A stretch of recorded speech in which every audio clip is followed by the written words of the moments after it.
મોટી સંખ્યામાં ઉપસ્થિત થયા છે ત્યારે આવેલ મુખ્ય વક્તા તરીકે આપણા દાદા છે એટલે આપણને ઘણું બધું આપવાના છે જ્ઞાન અને ઘણું બધું આપણને જે યોજનાઓને એની વાત કરવાના છે, પરંતુ દાદાની પરવાનગી હોય તો હું પહેલાં 5-7 મિનિટ થોડુંક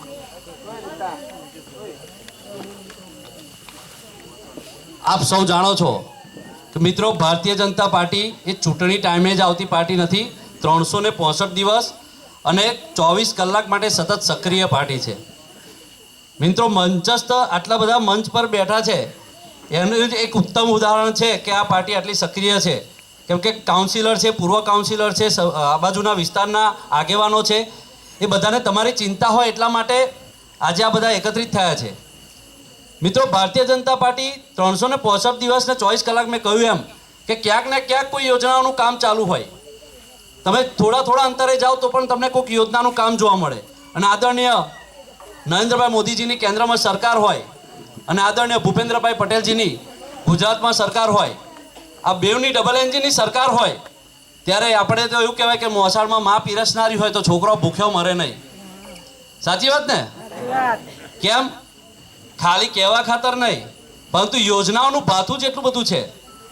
આપ સૌ જાણો છો કે કેશવપુરા વિસ્તાર હોય કે રેલવે સ્ટેશન વિસ્તાર હોય કે ક્યાં ગંભીરાનો કોઈ વિસ્તાર હોય, ક્યાં કાનવાડીનો કોઈ વિસ્તાર હોય, પરંતુ છેવાડાના કોઈ વિસ્તારમાં, કોઈ પરામાં, કોઈ સીમ વિસ્તારમાં ક્યાંક મારી માતા બેન ક્યાંક ચૂલામાં પહેલાં ભૂંગળીઓ વડે ફૂંકો મારીને જમવાનું બનાવતી હતી ત્યારે આપણા પ્રધાનમંત્રી આદરણીય નરેન્દ્રભાઈ મોદીજીએ એમણે કોઈના રસોડાનો ક્યાંક રોટલો ખાધો હશે, એમને એટલી લાગણી થઈ કે મારી માતાઓ અને બહેનોને આ ધુમાડાની અસરથી એમને રોગો થાય, એમને તકલીફ પડે, જમવાનું બનાવવામાં મોડું થાય, પરંતુ એમણે ચિંતા કરી કે આજે ઉજ્જવલા યોજના અંતર્ગત એ બાજુથી વડીલ બોલ્યા કે ઘેર ઘેર બોટલ આપી દીધા. એટલે આ યોજનાઓ છેક છેવાડા સુધી પહોંચી ગઈ છે. એ આપણે આ સાબિત થાય છે કે આપણે છેવાડા સુધી આ યોજનાઓ પહોંચી ગઈ છે. દરેક વ્યક્તિને ખબર છે કે ઉજ્જવલા યોજના દ્વારા દરેકના ઘરે ગેસ કનેક્શન પહોંચી ગયા. આભાર. અને આપ સૌ જાણો છો કે આપણા ખિસ્સામાં એક કાર્ડ મોદી સાહેબે મુકાયું છે, આયુષ્યમાન ભારત કાર્ડ. અરે તમારા ઘરમાં કોઈ પણ મોટી બીમારી આવી જાય, ગમે તેવી બીમારી આવે, અરે ગમે તેવા હોસ્પિટલમાં તમારે જવાનું થાય તો કોઈ ચિંતા કરવાની નહીં. ઘરમાં કોઈ હાજર હોય કે ના હોય, તમને 108 આવે, લઈ જાય અને તમારો ઈલાજ મફતમાં. 10 લાખ રૂપિયા, 5 લાખ કેન્દ્ર સરકારના આદરણીય નરેન્દ્રભાઈ મોદીજીના અને 5 લાખ આદરણીય ભૂપેન્દ્રભાઈ પટેલની રાજ્યની આપણી ભાજપની સરકારના. એમ કરીને 10 લાખ રૂપિયાનો ઈલાજ થાય. એટલે કોઈ મોટી બીમારી આવે તો કોઈ ગભરાને ખિસ્સામાં 10 લાખ રૂપિયા પડ્યા છે એવું માનીને ચાલવાનું. એટલે બીમારી પણ આગી ના હે કે આની જોડે તો ઓલરેડી 10 લાખ રૂપિયા છે. એટલે આટલી સરસ યોજના પ્રધાનમંત્રી આયુષ્યમાન ભારત કાર્ડની આદરણીય મોદીજીએ કરી. એ સિવાય પહેલાં આપણી માતાઓ બહેનોને શરમ અનુભવાય એવું ખુલ્લામાં શૌચાલય કરવા માટે જવું પડતું હતું, પરંતુ મોદી સાહેબે દિલ્હી લાલ કિલ્લા પરથી એવું આહવાન કર્યું કે મારી કોઈ પણ સીમ વિસ્તારની, પરા વિસ્તારની માતાઓ બહેનોને ક્યાંય ખુલ્લામાં શૌચ કરવા જવું ના પડે એટલા માટે ઘરે ઘરે શૌચાલય બંધાવવાનું કામ જો કોઈ પ્રધાનમંત્રીએ કર્યું હોય તો પહેલાં આપણા નરેન્દ્રભાઈ મોદીજી છે.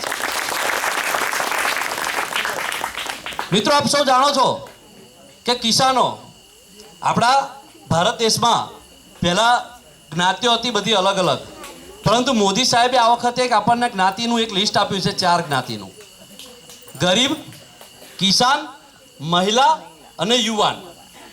આ 4 જ્ઞાતિમાં તમે બધા આવી જાઓ. કોઈ ગરીબ ના હોય તો એ કિસાન હોય, કોઈ કિસાન ના હોય તો એ મહિલામાં હોય, કોઈ મહિલામાં ના હોય તો એ યુવામાં હોય. એટલે દરેકમાં તમે આ 4 જ્ઞાતિ થઈને આપણો દેશ આજે આપણે જો વિશ્વગુરુ બનાવવો હોય તો માત્ર ને માત્ર 4 જ્ઞાતિને જ આપણે મહત્વ આપવું પડશે. કે ગરીબને આગળ વધારવો છે, યુવાનને આગળ વધારવો છે, કિસાનને આગળ વધારવો છે અને મારી માતાઓ બહેનોને આગળ વધારવી છે. આ સૂત્ર આદરણીય નરેન્દ્રભાઈ મોદીજી આપ્યું છે. એટલે હું આપ સૌને અહીંયા આહવાન કરું છું કે આપ સૌ આદરણીય નરેન્દ્રભાઈ મોદીજીને આશીર્વાદ આપવા માટે જ્યારે 7 તારીખે જવાના છો ત્યારે તમે એવું ના સમજશો કે તમે ઈવીએમ મશીન ઉપર વોટ દબાવવા માટે આંગળી દબાવો છો, પરંતુ એવું સમજજો કે ભગવા કલરનું તિલક આદરણીય નરેન્દ્રભાઈ મોદીજીને કરવા જઈ રહ્યા છો અને આગામી લોકસભામાં આદરણીય મોદીજીનો વિજય નિશ્ચિત છે, પરંતુ આપનું જે ભગવા કલરનું તિલક ઈવીએમ મશીન પર લાગશે તો એમના મુકટ ઉપર ભગવા કલરનું જો તિલક હશે તો તમને ખબર છે કે આપણે સનાતન સંસ્કૃતિનો વિજય કાયમ થવાનો અને થવાનો. મિત્રો, કોરોના કાળ હતો ત્યારે આખું વિશ્વ વિચારમાં પડી ગયું હતું કે હવે શું થશે. બીજા દેશો પણ વિચારમાં હતા કે શું થશે. ટપોટપ લોકો મરવા માંડ્યા, પરંતુ ભારત દેશની નજર કોના પર હતી? તમારા બધાની નજર કોના પર હતી? મોદી સાહેબ પર નજર હતી ને. વિશ્વાસ હતો ને? કેવો વિશ્વાસ હતો કે મોદી સાહેબ છે તો કશું થવાનું નથી.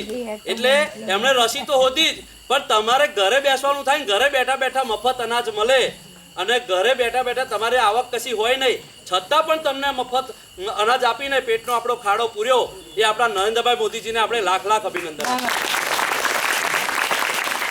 મિત્રો, કોરોના કાળ તો પતી ગયો, છતાં પણ આપણા ઘરે અવિરત અનાજનો ભંડાર ચાલુ જ છે અને હવે આવતો જ રહેવાનો છે. એટલે આપ સૌએ કોઈ ચિંતા કરવાની જરૂર નહીં. મોદી સાહેબ તો એકવાર આપે ને કુદા પાછું લે નહીં, આ એમનો નિયમ છે. એટલે આવી અનેકો યોજનાઓ છે કે જેઓ આપણને નરેન્દ્રભાઈ મોદીજીએ 2014માં એમના શાસનમાં આવ્યા પછી છેવાડાના માનવી સુધી આવી યોજનાઓ પહોંચી છે.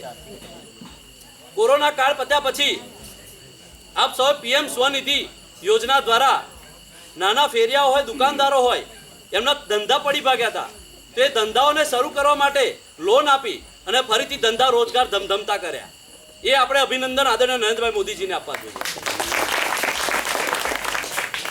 મિત્રો, આપણા ઘરે પહેલા આપણે રસ્તા તો નતા જ, થોડા ઘણા હશે ક્યાંક, પણ ઘર સુધી રસ્તા નતા અને હવે ઘર સુધી રસ્તા આવ્યા તો જોડે જોડે 108 પણ ઘર સુધી આવી જાય. તમારે પહેલા કોકને જોલીમાં નાખીને લઈ જવું પડે, કોઈ બીમાર થયું હોય તો, ક્યાંક કંઈ ગમે ત્યાં અર્જન્ટ હોય, ઇમરજન્સી થયું તો જોલીમાં નાખીને લઈ જવું પડે. 108 ના હોય, કોકની રિક્ષા હોદવા જવું પડે, કોકની ગાડી હોદવા જવું પડે. પરંતુ અત્યારે કોઈની ગાડી હોદવા જવાને મોબાઈલ કાઢ્યો નહીં ને 108નું બટન દબાવ્યું નથી અને ટેવ કરતી કરતી આપણા ઘર આંગણે 108 આવી જાય. એટલે આટલી સરસ સુવિધાઓ આદરણીય મોદીજીએ કરી છે. અમે એ વાત લઈને તમારી સમક્ષ આવ્યા છે. બીજી અનેકો વાતો થવાની ચૂંટણી છે એટલે, પરંતુ આ ચૂંટણીલક્ષી સભા અમે નથી માનતા. અમે કરેલા કામોને તમારી સમક્ષ મૂકવા માટે આવ્યા છે. અમે જે કામો કર્યા છે ભારતીય જનતા પાર્ટીની, આદરણીય મોદી સાહેબની અને ભૂપેન્દ્રભાઈની સરકારે જે કામો કર્યા છે એ કામો તમને કહેવા માટે આવે છે. અહીંયા આપણી કેટલી માતાઓ બહેનો હશે કે જેમને 1250 રૂપિયા ખાતામાં પડતા હશે વિધવા સહાયના. કોઈ ભાજપનો કાર્યકર્તા કે કોઈ અધિકારી કે કોઈ કર્મચારી આવીને એવું કહે છે કે 1200 રૂપિયા લઈ લો, 50 રૂપિયા નહીં મળે એવું કહે છે. પહેલાં થતું તો એવું યાદ હોય તો કે પહેલાં કોકને ગમે તેને વચ્ચે ઠેન આપવા પડતા હતા 50 હોવા 200 રૂપિયા, પણ હવે તો સીધું મોદી સાહેબ ઉપરથી બટન દબાવે અને સીધા તમારા ખાતામાં, મારી વિધવા માતાઓ બહેનોના ખાતામાં સીધા 1250 જમા થાય. એટલે આવી સરસ આયોજન આદરણીય મોદી સાહેબે કર્યું છે. એટલે આપણે એમને આશીર્વાદ આપવા માટે હવે 7 તારીખે આપણે જવાનું છે. એની માટેની જ અમે ચર્ચા કરવા માટે આવ્યા છે. ઘણી બધી યોજનાઓ મેં તો કહી આગળ આપણા મંચ ઉપરથી કહેવાના છે, પરંતુ મારી એક વાત આપ સૌને કહીશ કે પાવાગઢમાં સડ ફરકતી માં અંબાના શિખર પર ફરકતી ધજા બોલે છે કે આ મોદીજીનું ભારત છે. કાશી વિશ્વનાથ કોરિડોર બોલે છે કે આ મોદીજીનું ભારત છે. જ્ઞાન વાપીની મંદિર બોલે છે કે આ મોદીજીનું ભારત છે. અને અયોધ્યામાં ખૂબ જ ભવ્ય અને જળહળતું રામ મંદિર બોલે છે કે આ મોદીજીનું ભારત છે. દ્વારકામાં દરિયાની અંદર શ્રી કૃષ્ણની નગરીમાં લગાવેલું મોરપંખ બોલે છે કે આ મોદીજીનું ભારત છે. પાકિસ્તાન પર કરેલી સર્જિકલ સ્ટ્રાઇક બોલે છે કે આ મોદીનું ભારત છે. આતંકવાદીઓ પર કરેલી એર સ્ટ્રાઇક બોલે છે કે આ મોદીનું ભારત છે. અને અભિનંદન, પાકિસ્તાનથી સહી સલામતી તે પરત આવેલો અભિનંદન બોલે છે કે આ મોદીજીનું ભારત છે. મિત્રો, રશિયા અને યુક્રેનનું યુદ્ધની વચ્ચેથી પરત ફરેલા મારા દેશના વિદ્યાર્થીઓ બોલે છે કે આ મોદીજીનું ભારત છે. અવકાશમાં મોકલેલું ચંદ્રયાન બોલે છે કે આ મોદીજીનું ભારત છે. મિત્રો, ગરીબ માતાઓ બહેનો જ્યારે ઉજ્જવલા યોજનાના ચૂલા પર ખાવાનું બનાવે છે ત્યારે ઉજ્જવલા યોજનાનો ગેસ સિલિન્ડર બોલે છે કે આ મોદીજીનું ભારત છે. મિત્રો, ખિસ્સામાં પડેલું આયુષ્યમાન ભારત કાર્ડ બોલે છે કે આ મોદીજીનું ભારત છે. મિત્રો, કાચા મકાનમાંથી પ્રધાનમંત્રી આવાસ યોજનાની પાકી મકાનની છત બોલે છે કે આ મોદીજીનું ભારત છે. મિત્રો, કિસાન સન્માન નિધિના 6,000 રૂપિયા બોલે છે કે આ મોદીજીનું ભારત છે. મારી માતાઓ અને યુવાનોને આપેલી મુદ્રા લોન બોલે છે કે આ મોદીજીનું ભારત છે. મિત્રો, શાળાએ ભણવા જતી મારી દીકરીઓ બોલે છે, સર્વ શિક્ષા અભિયાન ભણવા જતી મારી દીકરીઓ બોલે છે કે આ મોદીજીનું ભારત છે. મિત્રો, ગરીબો માટે બનાવેલી વિશ્વકર્મા યોજના બોલે છે કે આ મોદીજીનું ભારત છે. અને એથી વિશેષ કહીએ તો કોરોના કાળમાં અને કોરોનાથી અત્યાર સુધીના કાળમાં આપણને મફત આપેલું અનાજ અને એના દ્વારા આપણા પેટનો ખાડો જે પુરાયો ને એ બોલે છે કે મોદીજીનું આ ભારત છે. મિત્રો તો કોરોના કાળથી બચવા માટે જે રસી મૂકવામાં આવી આપણને એ રસી બોલે છે કે આ મોદીનું ભારત છે. મિત્રો કોરોના કાળ પછી સ્વનિધિ દ્વારા આપણને જે લોન આપી અને આપણા ધંધા રોજગાર ધમધમતા કર્યા એ બોલે છે કે આ મોદીજીનું ભારત છે. મિત્રો મારી વિધવા માતાઓ બહેનોને વિધવા સહાયના 1250 રૂપિયા આપ્યા એ બોલે છે કે આ મોદીજીનું ભારત છે. અને મિત્રો એથી વિશેષ કે ખુલ્લામાં શૌચથી મુક્તિ અપાવી ત્યારે મારી માતાઓ બહેનો બોલે છે કે આ મોદીજીનું ભારત છે. મિત્રો આપણા ઘર આંગણે 108 ઇમરજન્સીમાં સાયરન વગાડતી આવે એ 108 બોલે છે કે આ મોદીજીનું ભારત છે. અને એ પછીની વાત કરીએ તો પ્રસૂતિ બાદ મારી માતાને મારી બહેનને એના દીકરા સાથે ઘરે મૂકવા આવતી ખિલખિલાટ બોલે છે કે આ મોદીજીનું ભારત છે. મિત્રો આ બધી વાત થઈ ત્યારે આપણા આદરણીય નરેન્દ્રભાઈ મોદીજી આપણા ગુજરાતના પણોતા પુત્ર દિલ્હી લાલ કિલ્લા પરથી બોલે છે કે આ 140 કરોડ દેશવાસીઓ એ મારું પરિવાર છે અને આ ભારત આપણા સૌનું ભારત છે. એટલે હું આપ સૌને અહીંયાથી કહું છું કે હું છું મોદીનો પરિવાર. આપ સૌ બોલજો, હું અહીંયાથી નારો લગાવું, હું છું બોલો મોટેથી, હું છું અબ કી બાર ખૂબ ખૂબ આભાર. આવનારા 7મી તારીખે આપ સૌ ખૂબ જ જંગી બહુમતીથી આપણે ભારતીય જનતા પાર્ટીને જીતાડીએ અને આદરણીય નરેન્દ્ર મોદીજીને કેસરી કલરનું તિલક કરીને આપણે દિલ્હીની રાજગાદી પર ફરીથી ત્રીજી વાર બેસાડીએ એવી જ વિનંતી સાથે આપ સૌને વંદન કરીને મારી વાણીને વિરામ આપું છું. ભારત માતા કી જય, વંદે માતરમ.